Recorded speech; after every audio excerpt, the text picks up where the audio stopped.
Thank you, Peter. Thank you, everyone, for coming out tonight. Before we proceed to the formal remarks here, I just want to make one thing very clear.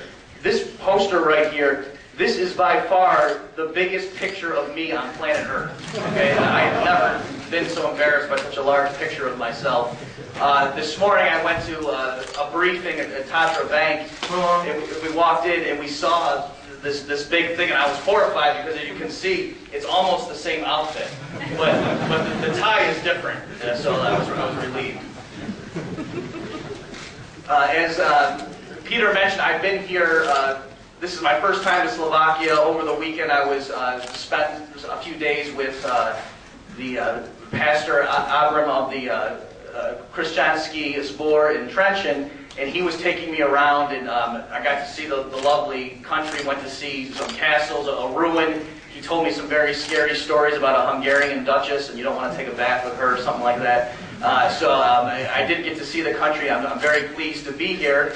And what I'm going to be talking to you about today, as Peter mentioned, is money and banking, state versus the market. So let me just give a disclaimer, or just to try to frame this. It's difficult for me to know how to calibrate these remarks because the audience is very diverse. So I'm going to try to not make it very simplistic, but on the other hand, I can't make it too technical because there are some students here and there are also bank professionals. So the remarks that I'm going to give will be, say, in the medium or middle, and then in the question and answer period, obviously, those of you who are working in the financial markets, if you have some specific question, you can ask that and I'll try to answer it. Or if you're a student and have a big, broad philosophical question, we can go that route as well. Okay, so this is the, let me just, does this have a, oops, sorry. One moment, sorry.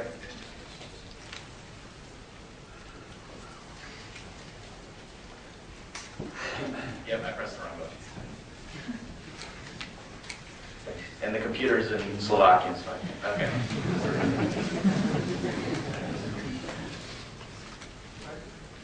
I'll give it a red dot, laser. Okay. Okay. I guess the NATO doesn't allow you guys to have lasers in Slovakia, so. Okay, so this is a rough outline of what I'm going to go over. So you can see the beginning. I'm just going to give you a quick introduction to what's called Austrian economics. I think a lot of you here know what that is, but I just want to make sure. The next major part, I'm going to go over the market origin of money to show, because a lot of people believe that that the state or the government invented money and then gives us money, and that if we didn't have the government providing this essential service, then we would be reduced to barter. So I'm going to show you that actually that's not correct. The third thing I'll just go over quickly, the Austrian economists and how they provided the theoretical understanding of the valuation of money. The fourth thing we'll go over is very quickly just banking from a very theoretical perspective and the functions that banking serves. The fifth section, I'll go over major government interventions into the banking and monetary arenas. And then finally, I'll go over what many Austrian economists think are the negative consequences of those interventions. So this is just an outline of the formal prepared remarks I'm going to give you guys tonight. So first of all, let's just be sure everyone in the room understands what do we mean by Austrian economics. So it's the name of a school of thought. The reason for the term, of course, is historically the pioneers in this area happen to be from Austria. But nowadays, ironically, when we speak of the Austrian School of Economics, it's actually centered in the United States. That's where most of the professionally placed economists who refer themselves as believers in the Austrian school, that's where they are. Even Europeans who want to become steeped in to learn Austrian economics, they travel to the United States. And ironically, they go to Auburn, Alabama, which is the last thing in the world, you know, the furthest thing on earth from Vienna that you could possibly imagine. But that's where there's the Ludwig von Mises Institute, of which I'm a member, and a faculty member, and I'm associated with them. So historically, the Austrian school started with Karl Menger. He was an economist. He wrote the Grundsatz, which we translate as Principles of Economics. And Menger is famous because even among mainstream economists in the history of economic thought, Menger is credited with being one of the 3 people to discover what's called subjective marginal utility theory. Right? So in terms of the evolution of economic thought, before the 1870s, it was the classical economists, people like Adam Smith, David Ricardo, and so forth. And they had many insights in terms of free trade and understanding how market economies work and so forth. But they had one critical flaw, one shortcoming in their system, and that was because they believed in a cost theory of value or a labor theory of value. So some of you may be surprised to hear this, but actually Karl Marx, when he came up with his own system, he borrowed the labor theory of value from Adam Smith. Right? So Marxism did not invent the labor theory of value. Actually, classical, what we think of as sort of free market economics based on capitalism, Adam Smith and the other developers of those doctrines believed in a labor theory of value, and they had different varieties of it.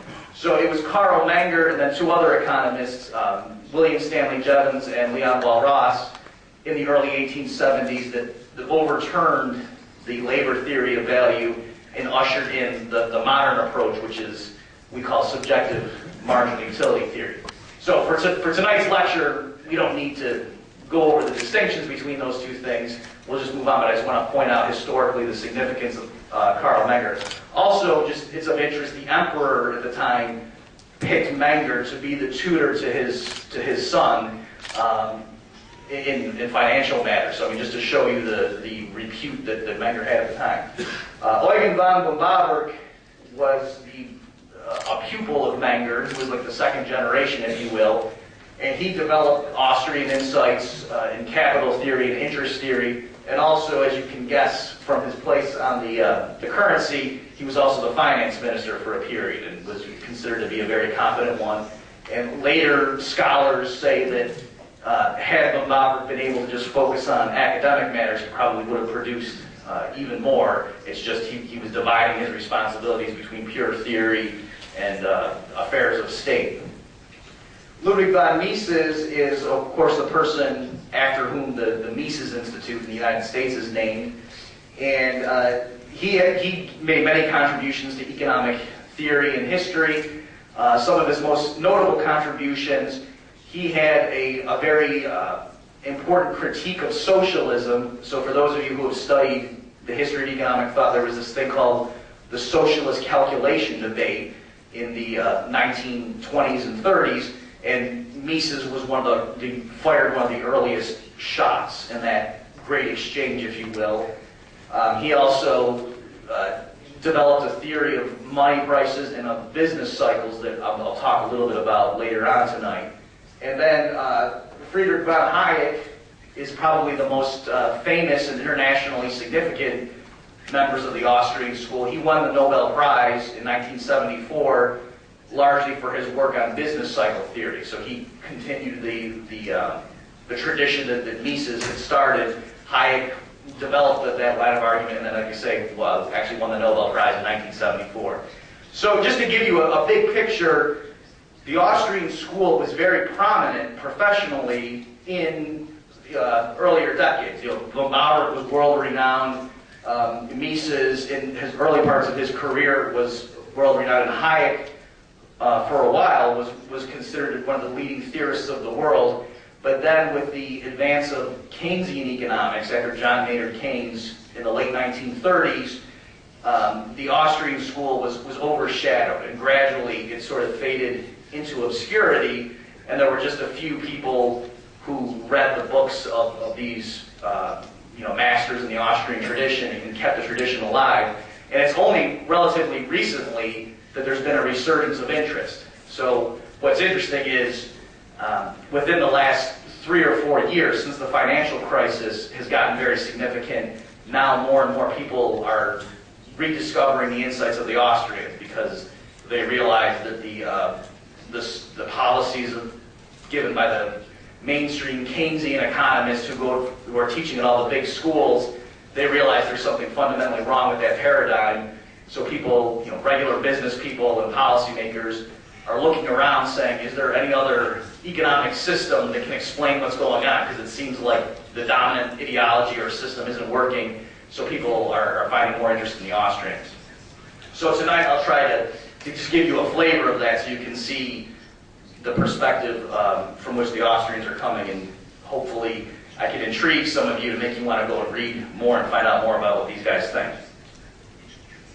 All right, so the first thing is, where does money come from, right? Is there a leprechaun who gives us gold coins somewhere? Well, let's walk through and see. The first thing that we need to realize, and this is largely drawing on the work of Carl Menger, is that money probably wasn't just invented by somebody, right? So we can say who invented the printing press, or who invented the first telescope, or who invented the phonograph. It makes sense to ask questions like that. And perhaps, if we have to break it up and say, well, one person developed this, and then a successor came along and improved it, and we can debate about the quibbles, but it makes sense to say that for a particular technology, some person invented it, that somebody had that idea and put it into practice. So the question is, do we think there's something like that when it comes to money? Do we think that there must have been a person or a small group that just one day said, hey, why don't we start using money? And that's where money came from. So most economists thinking through that would say, no, that's not a very plausible theory.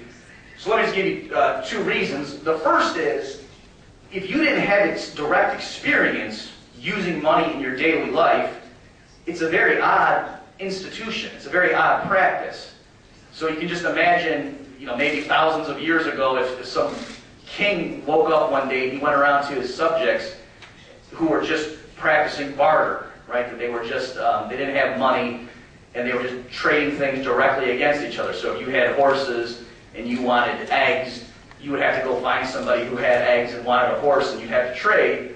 And you can imagine the king saying to them, oh, hey, and he picks up some shells off the ground that nobody cares about. And he says, instead of you giving your horses up for the eggs, why don't you just give it up for these shells? They're useless. And the people would think that was odd. And he'd say, no, go ahead and do it, because I'll tell these guys with the eggs to do the same thing. And so you give up your horse for this shell that you don't care about, but then you can get the eggs that you want, because I'm going to make this guy with the eggs take the shell also and give the eggs.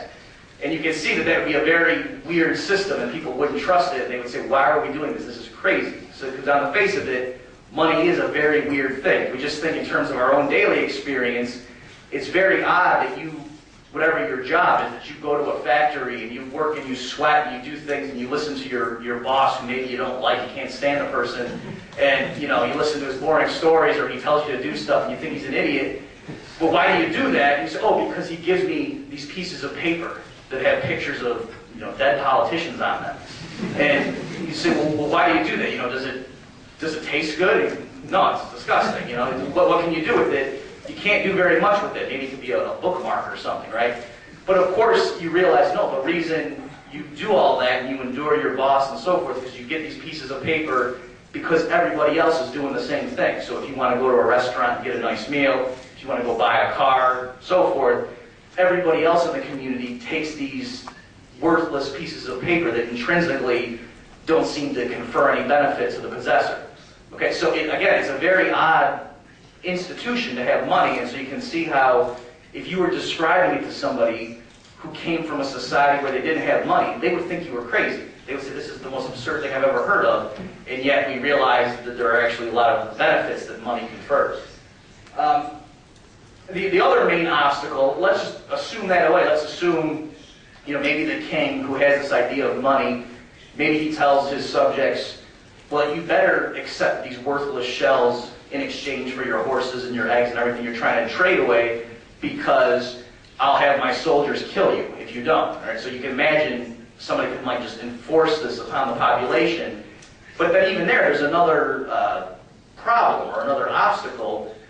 How would the king know what the purchasing power of the shells should be? Right? So it's not enough just to say to the people with the horses, when you want to get rid of your horse and buy something with it, you have to first sell your horses in exchange for these shells.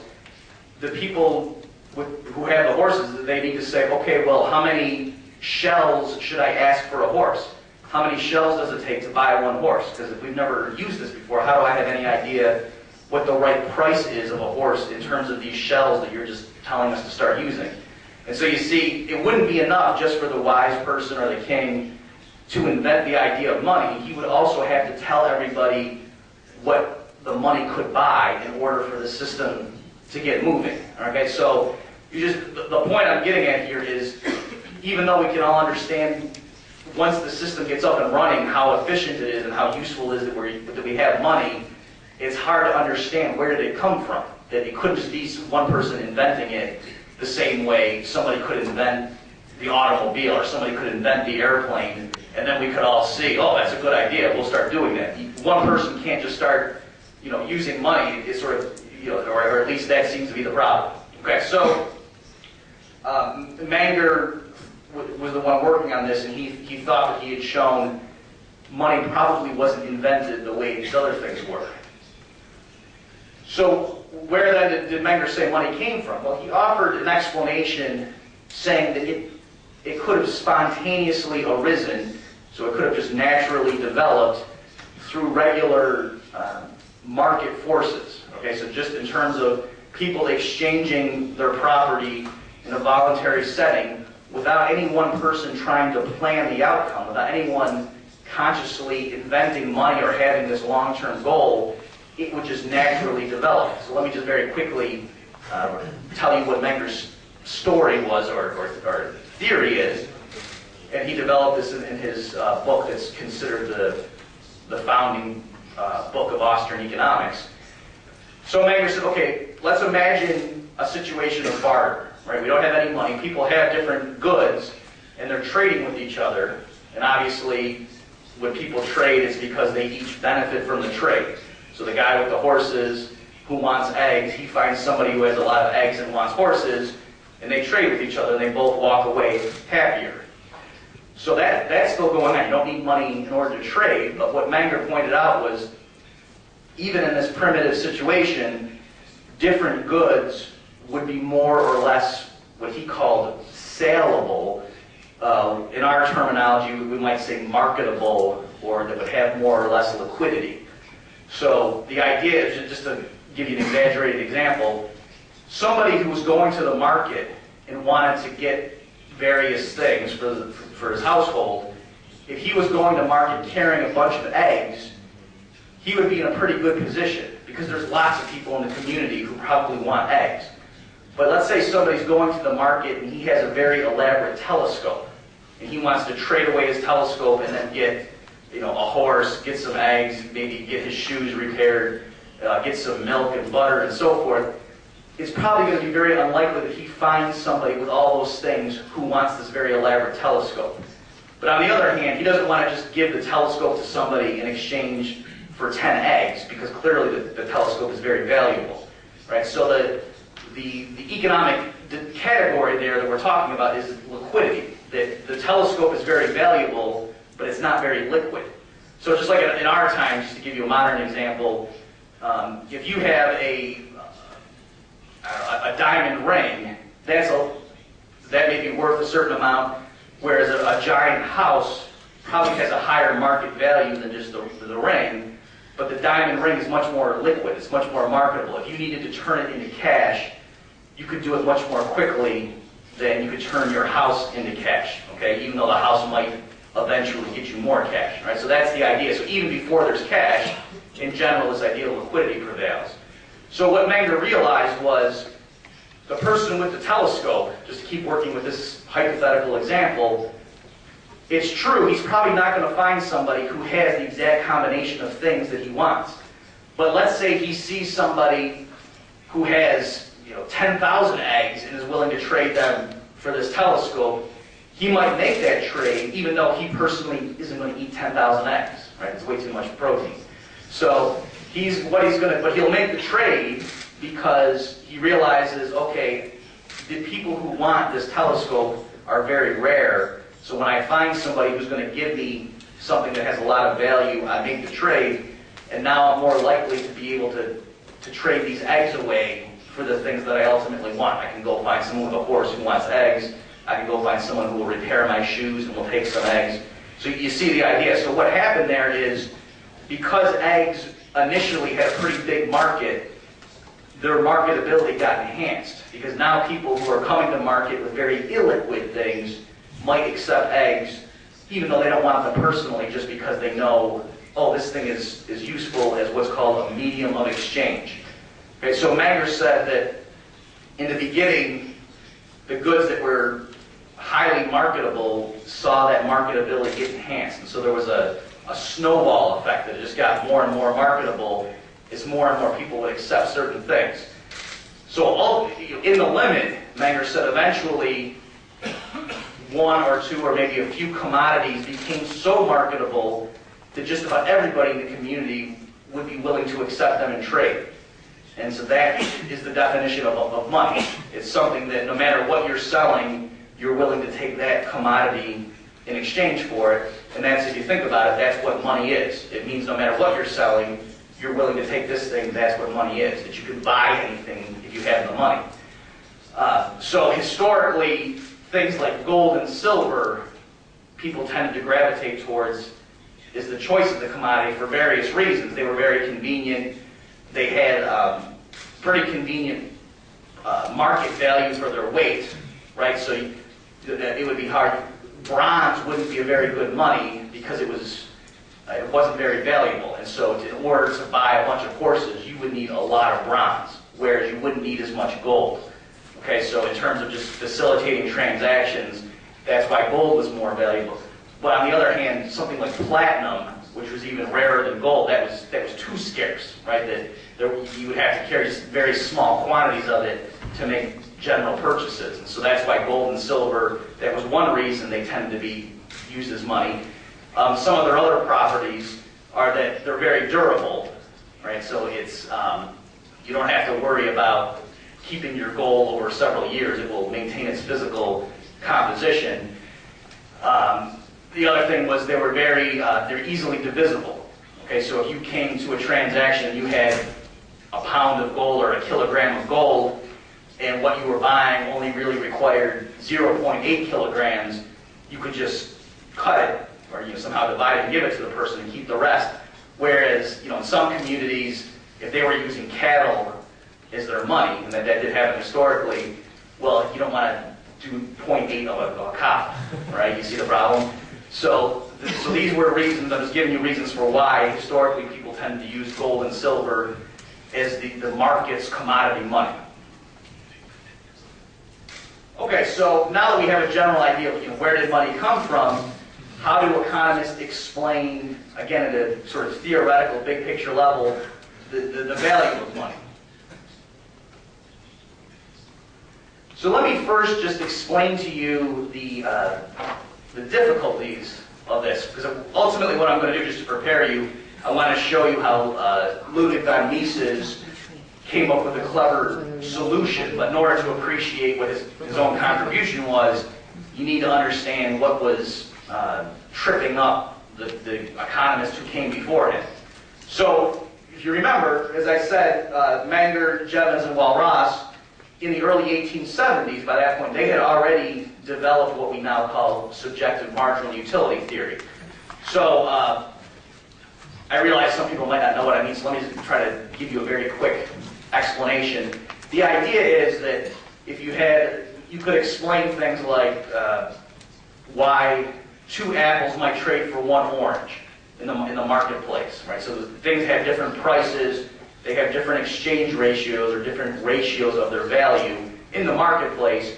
And so with the theory that Menger, Jevons, and Walras all independently developed in the early 1870s, economists now could give a very satisfactory explanation, an explanation that was superior to the classical approach. Remember, the classical school relied on a labor theory of value, which had a lot of problems. But these three guys came up with a modern approach that was much better than the classical labor theory of value, that ultimately relied on the fact that consumers value goods because of the happiness or the utility that it gives them. So ultimately, why in a marketplace do 2 apples trade for 1 orange? They would say, oh, because on the margin, that 1 orange gives more utility than the 1 apple, so that's why it has a higher ratio, and that's how they would explain consumer behavior. Okay, so again, I'm not going to give you all the details because we don't need to for tonight's lecture. So the problem, though, is they could explain very satisfactorily the relative prices. They could explain why 2 apples had the same market price as 1 orange. But what they couldn't explain was the absolute money price of them. Right? So they might say that 2 apples trade for 1 kilogram of gold and 1 orange trades for 1 kilogram of gold. But their theory was also consistent with the 2 apples trading for 100 kilograms of gold and the orange for 100 kilograms of gold. You see, so they could explain the proportions of the different prices, but they couldn't explain their absolute level. So in order to do that, they had an entirely different theory. So if you don't know this, it's fine. I want to plug this into people who have studied economics. I'm here talking about, you probably heard the equation of exchange, the MV equals PT, where they just look at the total amount of money in the community and the general price level and how many times the money unit turns over. That was the sort of approach that economists used to explain the absolute money prices. So just again to repeat, the insights of Menger, Jevons, and Walras they used to explain the proportions, but then to explain the absolute level, they had to use this whole different apparatus. So you might say, well, why did they do that? Why didn't they just take this marginal utility theory that Menger and Jevons and Walras had developed and just apply it to the money commodity? So if we know that 2 apples trades for 1 orange because people ultimately get more utility from the orange than they do from 1 apple, and so that's why you need to have more apples for an orange, and that's the way you explain oranges against apples.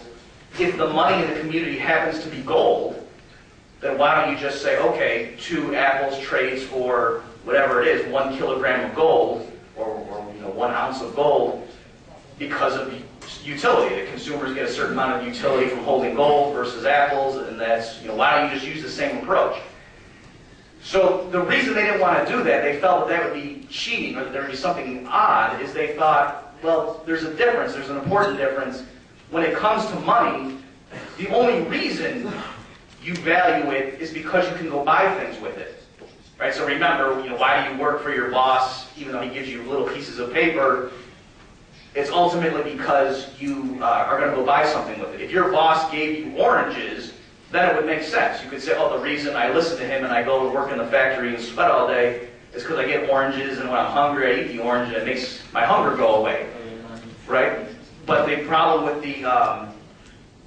the money is, again, we know it makes sense, but it's only because we know we can go buy something with it. So the point here is, if what we're trying to explain is the purchasing power of money, we're trying to understand why is it that a kilogram of gold can buy either 2 apples or buy 2,000 apples. That's what we're trying to explain.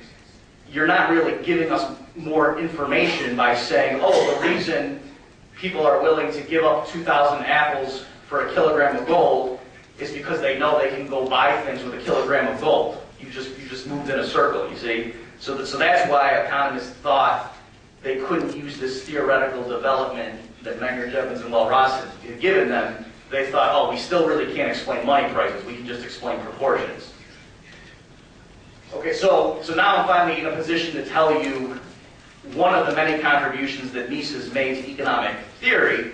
So this was in his book that we translate as The Theory of Money and Credit. This came out first in 1912, in German, obviously. And what Mises said, let me just give you the very simple version, is he solved this apparent problem. He said, no, actually, you're not arguing in a circle. Really what's going on is we can break it up. That right now, if I'm trying to explain the purchasing power of money, why is it that when I sell my labor to my employer, I'm willing to accept money in exchange? The reason I'm willing to do that is because I have the expectation that in the future, that money will be able to buy things. Okay, so I'm actually not arguing in a circle. I'm saying the reason money has purchasing power right now, today, the reason my employer who has money can buy my labor with it is because we expect money to have purchasing power tomorrow. Okay, so I'm not moving in a circle, there's a breakup.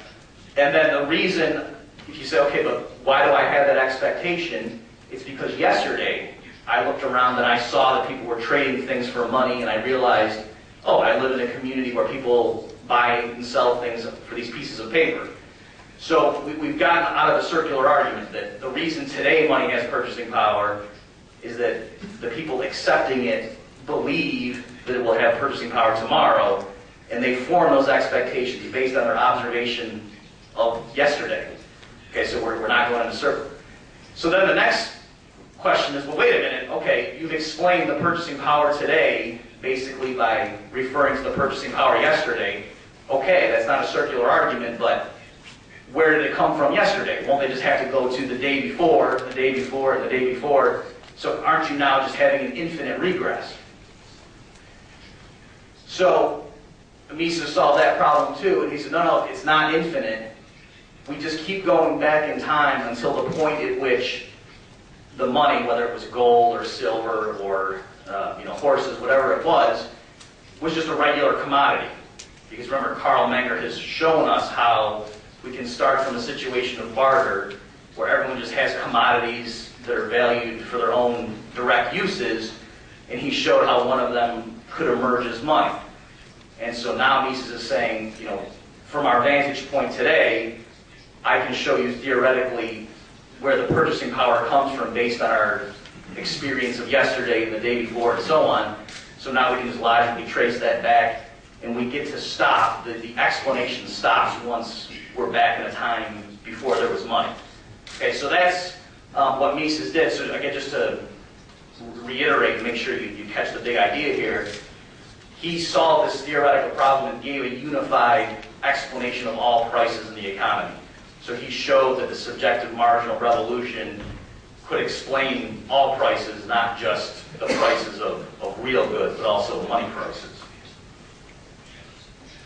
Okay, let me now just talk a little bit about banking. And this, you probably can't read it. The legend there says loan shark. So in the United States, in English, the term loan shark is a pejorative term for somebody usually who works for the mafia that lends people money at very high rates of interest. So they're called the loan shark. So this is, I'm just trying to show here that the popular distrust of bankers. But despite that popular distrust, there's actually, economists will say there's two very important social functions that banking serves. So the first is that banking can be a warehouse, right? So it can be a place where you physically store your money just for safekeeping. So here, we've already talked about where money comes from, and we know that in a community without the government directing things, that people might be walking around using gold or silver as money, but you can see eventually that would become disadvantageous, that somebody who's very wealthy might have a lot of gold and silver, and they might not want to store that all in their house because it could burn down, somebody could steal it, or if they want to go somewhere and make a very large purchase, they don't want to have to, if you're going to go buy a giant piece of farmland that might cost you many pounds of gold, you don't want to have to physically transport that and then hand it over to somebody. That's very costly and risky because, bandits might come and get you. So the first function of banking is just to be a central, safe place where people can store their money, where there's vaults and guards with guns and so forth.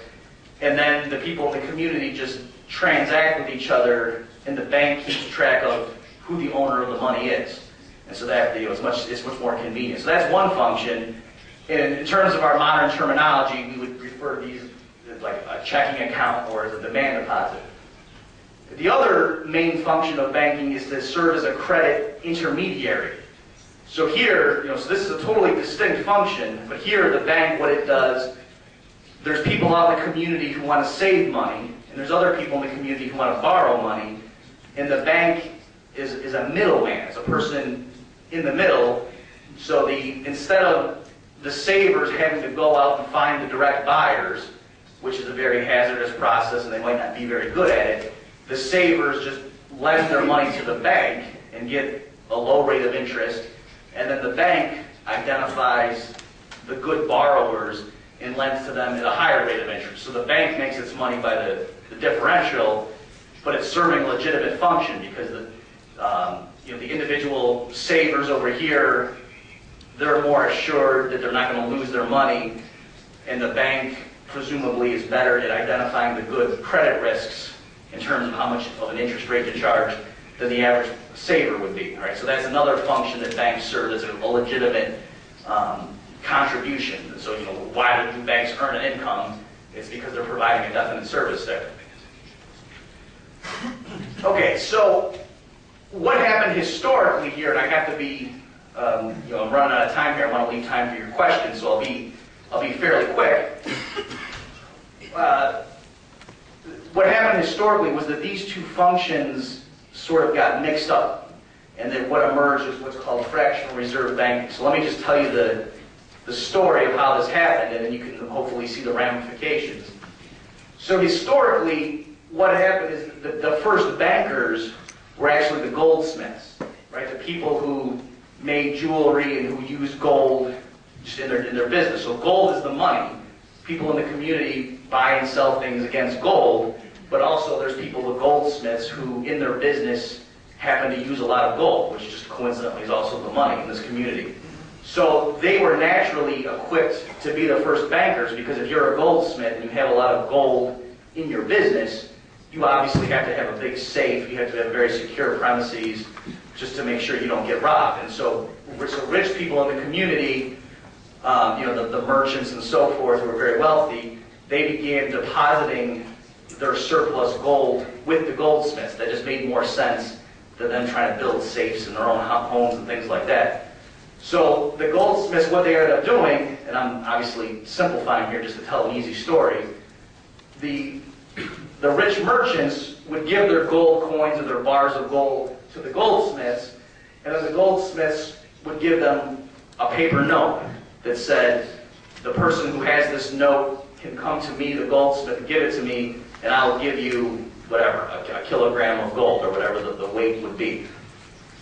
So you can see how that would work, because now the merchant can engage in business much easier. He can walk around town with just some paper notes that might have a very high purchasing power in terms of gold, or he might deposit a lot of gold and then just be able to write checks on it. And so if somebody mugs him, a thief comes and takes the checkbook, the other people in the community know that, well, wait a minute, they can see the check and the identity and realize this is the right guy. Whereas, they can know if the merchant's writing a check that it's really him and it's a valid transaction. So you see, this is a very convenient process, and it's mutually beneficial. So the goldsmith, as long as he was just acting as a warehouse, that would be totally fine.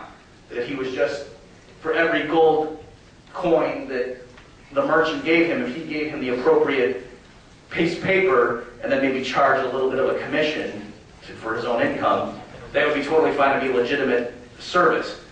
But what happened over time is the goldsmiths got very clever, and they realized once the community got used to the idea of using these pieces of paper, that people rarely turned them in for redemption.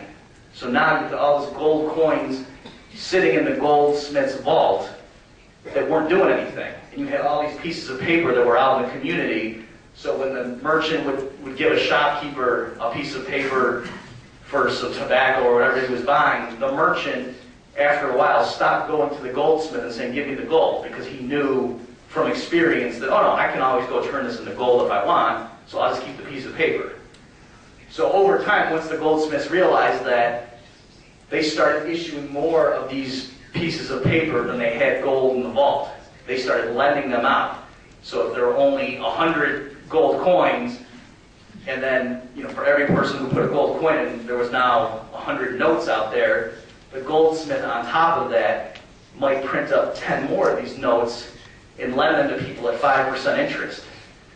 And so those notes would circulate, and then as long as the person didn't default, as long as he paid the goldsmith back, then the goldsmith could destroy that surplus note, and the interest was his money. Like, it was free and clear. That was a genuine gold coin. Okay, so you can see it was a very lucrative business. So that's what I mean by the term fractional reserve banking, that at any given time there are more paper notes circulating than there are gold coins in the vault. So that would be as opposed to 100% reserves. Okay, so you can see why it makes sense for the goldsmith to do that, because now they can earn interest income on top of whatever they're charging the merchant for the service of providing a warehouse. So you can imagine that there's a problem with this, though, because as more and more of the goldsmiths are doing this, in a sense, it's like there's more money now in the community. Because remember, the people in the community are using these pieces of paper as if they're the same thing as the actual physical gold coin. That's the only way it works. That's the only way the goldsmiths can get away with this, is if the community treats them as interchangeable. So if you can understand why bringing 10% more of physical gold coins would push up prices, because now there's more gold coins floating around, by the same process, if the goldsmith just prints up 10% more of these pieces of paper, then prices go up. And so now we start to see, at least what many Austrians view as the source of boom-bust cycles historically, that when the goldsmiths and then later on the developed commercial banks engaging in this process of fractional reserve banking, where they issue more loans than they can actually redeem, that increases the quantity of money in society, that pushes up prices, and it gives this illusion of prosperity, that people feel wealthier, they feel like credit's very easy. When the goldsmiths want to lend out more, interest rates go down, right? Because now there's more money to be lent. So that pushes down interest rates. So everybody feels like there's prosperity, so that causes a general upswing. But then when problems develop, if some people start defaulting on their repayment back to the goldsmith, for example, or just people get nervous and they want to turn in the paper for gold, well then the quantity of money contracts, right? As people get nervous, they run to the goldsmiths and say, give us the gold back. Or people default and the goldsmith realizes that his balance sheet is in trouble. He can't lend out as much because he has to wait in order to repair his balance sheet. So you can see how if the easy credit pushes down interest rates, prices rise, merchants start feeling very wealthy, they hire more people, there's this general upswing. When the opposite happens, it's depression, right? That the money supply contracts, prices collapse, merchants see a collapse in demand for their product, and the goldsmiths, the bankers are in trouble. Okay, so this is the process. But what you need to realize is, if the government didn't get involved, there's actually an inbuilt mechanism by which the market would police this, or would regulate it. So let me just see if I can get this across to you in a simple manner. So let's just say that the goldsmith on the left, let's assume that he's very aggressive, that he prints up a lot of these paper notes, whereas the other goldsmiths in town are much more conservative. That the ratio of the paper notes floating around compared to how much coins they have in the vault is much higher for these people on the right. So maybe they have 99% reserves, but this person over here only has 50% reserves, that he's printed up twice as many paper tickets as he has coins in the vault to back them up. So in the beginning, that's very lucrative for the guy on the left, because he has more, he's made many more loans, so he's earning a higher interest income off of the principal on those loans. But if he's too aggressive, it can come back and ruin him, because remember, these notes, they're not, they're issued by distinct goldsmiths, or in reality, distinct commercial banks. Okay, so historically, banknotes were issued by individual companies, right? That you would have a banknote issued by one bank saying the bearer of this can turn it to this particular bank and get a certain amount of gold or silver coin, and then another paper note issued by a competitor bank saying the bearer of this note can turn it in and we will give you a certain amount of gold or silver. So you see, there wasn't just a uniform piece of paper that people thought was money. There were different notes issued by competing banks. So what I'm saying is, in this competitive environment, even without any explicit government oversight, there were natural checks on how much they could inflate, because if that banker on the left gets too aggressive, when his customers go around town spending these notes that he's printed, and there's not enough gold backing them up, eventually the merchants, through transactions, those notes end up in the possession of the competing goldsmiths or bankers on the right. And so when they settle up, whether it was every week or every month, they would settle up their books. If they have a bunch of paper notes issued by their competitor, and he has some notes issued by them, they would just cancel them out. But if at the end of the month, let's say, on net, they still have many more paper notes issued by him than he has issued by them, on net, he owes them gold. And since they're competitors, they're going to turn them over to him and say, give us the gold. So if he's too aggressive, his gold reserves are going to shrink and go into the vaults of these guys over time. Right? That's why in the picture I showed you, he's got a little pile, but they've got a big pile. Right? So my point is, even though on the surface it sounds crazy, it sounds reckless to say, what if these bankers could just do whatever they wanted and print up notes without any government oversight? Actually, as long as they were forced to honor their contracts, there would be a lot of discipline imposed on them, because if they expanded too fast, then, like I say, they would quickly lose their gold reserves. So you can see in this system, as long as none of the individual bankers were given any sort of preferential legal treatment, then you wouldn't expect to have these wild booms and busts. That yes, they might expand, but they would have to be pretty conservative. Okay, so that's what the market's inbuilt mechanism would be to guard against this wild expansions that lead to a huge boom that then collapse when the currency contracts. Okay, so now let me very quickly just talk about some government interventions into money and banking, and why the Austrians think that actually it gives us the opposite of what we want. So I think the general view is, I certainly learned this, and I imagine all of you did as well, the general idea is it would be absolute chaos, it would be anarchy, it would be devastating if we just allowed a free market or laissez-faire in the areas of money and banking. That people might think it's okay if people who cut hair, can go do what they want, whatever, that's not a big deal. But when it comes to something as important as money and banking, you need strict government regulations and oversight, because it's such an important institution in society. So actually many Austrians think that yes, money and banking are important institutions, and that's precisely why you don't want the government coming in and messing things up. And so I'm just going to very quickly now just go over some general reasons that actually, surprisingly, government intervention to protect the public from these rapacious bankers, and to protect the public from bad money, from counterfeit money, ironically actually can lead to worse outcomes than what we might expect from the free market.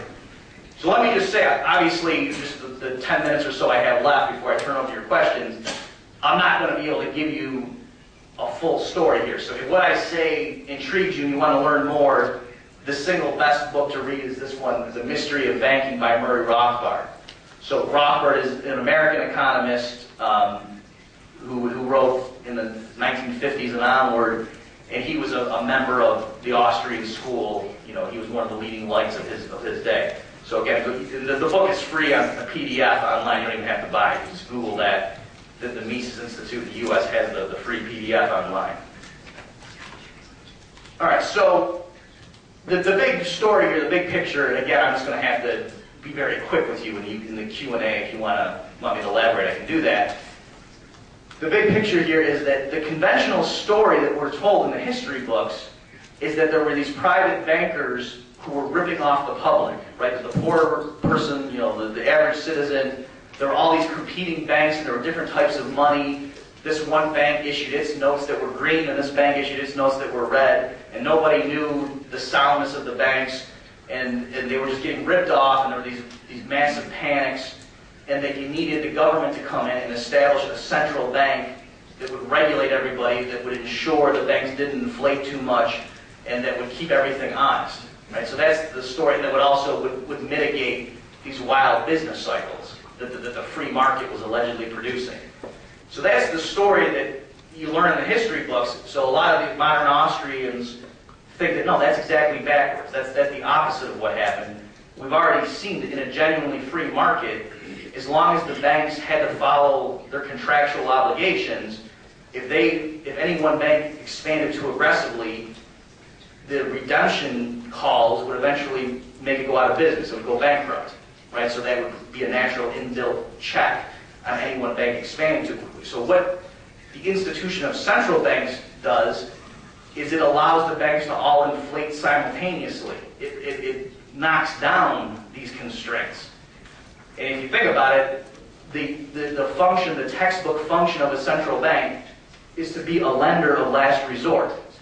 So in the context of the story I've been telling you, that takes away that constraint, because now the bank knows if I get in trouble and a lot of people show up and turn over my paper tickets and say, give me the gold, I can go to the central bank and say, I'm in trouble, I'm illiquid, give me a loan of some gold.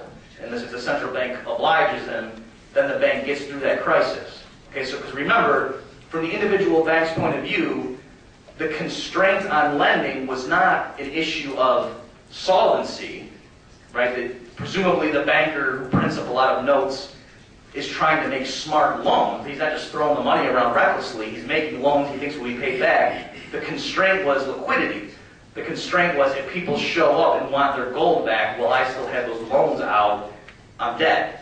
So therefore, in that context, the central bank being there to act as a lender of last resort to provide liquidity takes away any incentive for the bank to be careful. Right? So if the Austrians are correct, if the reason for those business cycles was not just that, oh, capitalism is reckless and volatile, but if the reason for the business cycles is that the banks would expand, and then when there was a loss of confidence, then the currency would contract, and that was one of the reasons the prices went up and then they crashed and so forth.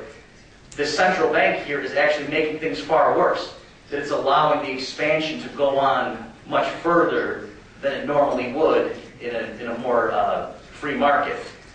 So if this sounds implausible to you, let me just point out one fact. Historically, we have, what are the two worst global financial panics we've had? It was the Great Depression and what we've just been going through right now. Those both happened after central banks were established. Right? Remember, the Federal Reserve was established in 1913 because of the financial panic in 1907. Well, the financial panic in 1907 was nothing compared to the 1929 stock market crash. Okay, so if the point of the Fed was to minimize financial disturbances in the U.S. market, well, then the Fed has clearly failed. The two worst calamities in U.S. history have occurred on the Fed's watch, which are far worse than anything that happened before there was a Federal Reserve. Okay, so I'm just showing you that actually, even though if you've never heard this viewpoint, it sounds crazy and it's the opposite of what you've heard, historically it fits the facts better than the conventional story. Okay, let me I just have a few more minutes here and I'll turn over to your questions. The other main historical development, and this is the last slide I'll go over here, the other main historical development is what's called fiat money. So remember, if we just let the market produce the money, which again to many people sounds insane, like you're just going to let business people create the money, that sounds crazy, but we've seen how it would emerge, it would be a commodity, probably in modern times it would be gold or silver. The advantage of that is it's hard to create more gold and silver.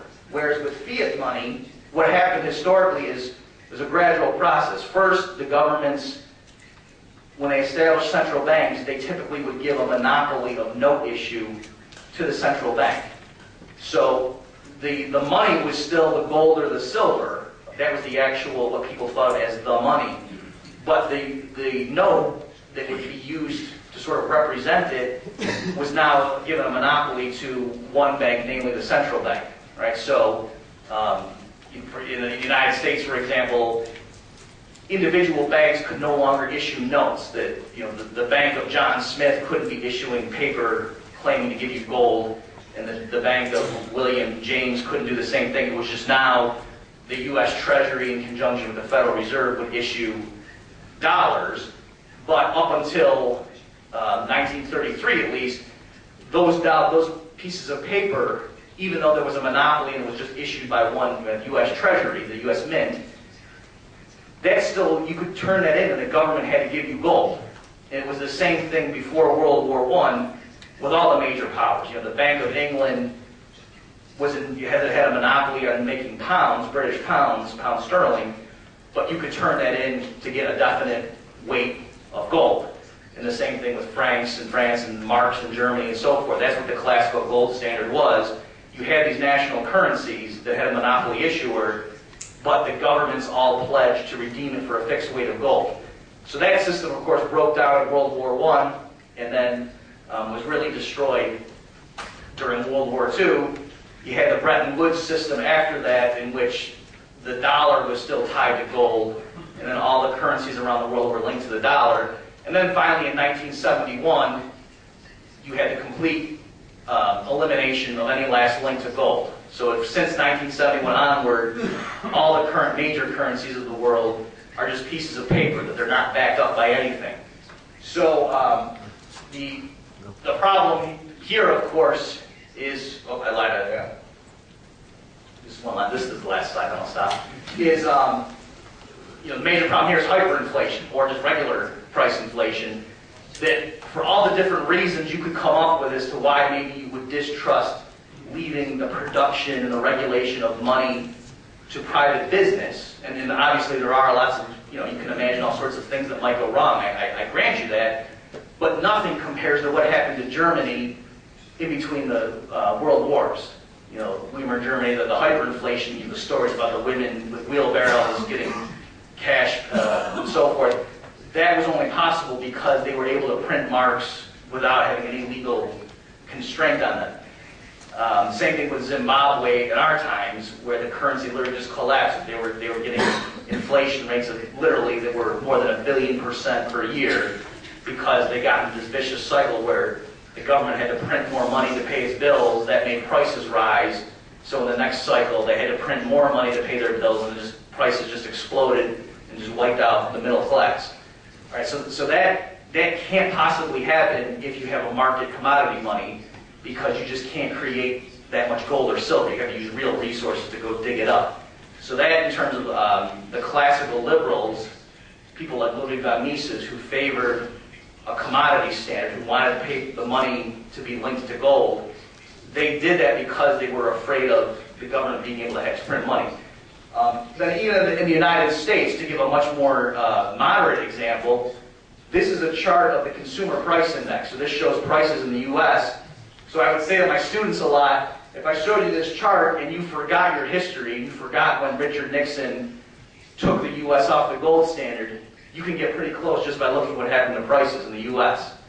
Because you can see it happened in 1971. You can see that's right when prices in the U.S.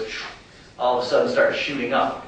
So that's not a coincidence. Once the Federal Reserve had that last handcuff taken off, and the only thing constraining the Federal Reserve was the public getting mad if there was too much inflation, you can see inflation was a lot higher than it had been before, when the U.S. dollar was technically tied to gold. Okay, so I will. So thank you for your attention. I'll stop there. I guess we'll go over there and answer your questions.